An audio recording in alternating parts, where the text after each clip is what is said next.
Hello விவஸ்.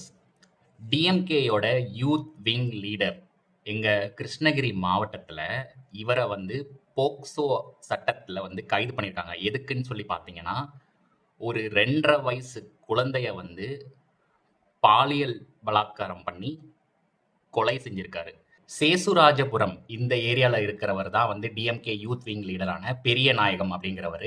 இவர் ஒரு 24 வயது ஒரு பெண்ணோட தகாத உறவில் இருந்திருக்காரு. அந்த பொண்ணுக்கு ஏற்கனவே ஒரு குழந்தை, பெண் குழந்தை இருந்திருக்கு.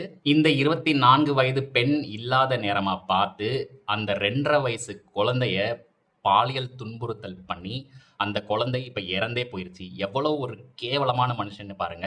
இருந்ததே ஒரு தகாத உறவு, அதுலயும் அந்த பெண்ணோட குழந்தைய பாலியல் பலாத்காரம் பண்ணி கொலை பண்ணியிருக்காரு. இந்த மாதிரி ஆட்கள் கட்சியிலே உயர் பதவியில எப்படி இருக்காங்க அப்படிங்கிறது எனக்கு கண்டிப்பா தெரியல. அதே மாதிரி இந்த நியூஸ் எந்த ஒரு தமிழ் பத்திரிகையிலையுமே சேனல்லையுமே வரல. இதை நான் டைம்ஸ் ஆஃப் இந்தியாலையும் என்டிடிவிலையும் பார்த்து தான் தெரிஞ்சுக்கிட்டேன். தமிழக மீடியாக்கள் எவ்வளவு கேவலமா இருக்கு, முதுகெலும்பற்று இருக்கு அப்படிங்கிறது இந்த ஒரு சம்பவத்துல இருந்தே தெளிவா தெரியுது. இது மட்டும் இல்ல, ஒட்டஞ்சத்திரத்துல 24 வயது உள்ள ஒரு வாலிபரை பயங்கரமா கொண்டிருக்காங்க. அதாவது அவனோட பிறப்புறுப்பை அறுத்து ட்ரில் மெஷினால அவன் நெஞ்சில ஓட்ட போட்டு சைலன்சரால அவன் முகத்தை சுட்டு இந்த மாதிரி கேவலமா கொலை பண்ணியிருக்காங்க. இது எந்த ஒரு நியூஸ் சேனல்லையுமே இப்போ வரைக்கும் வரல.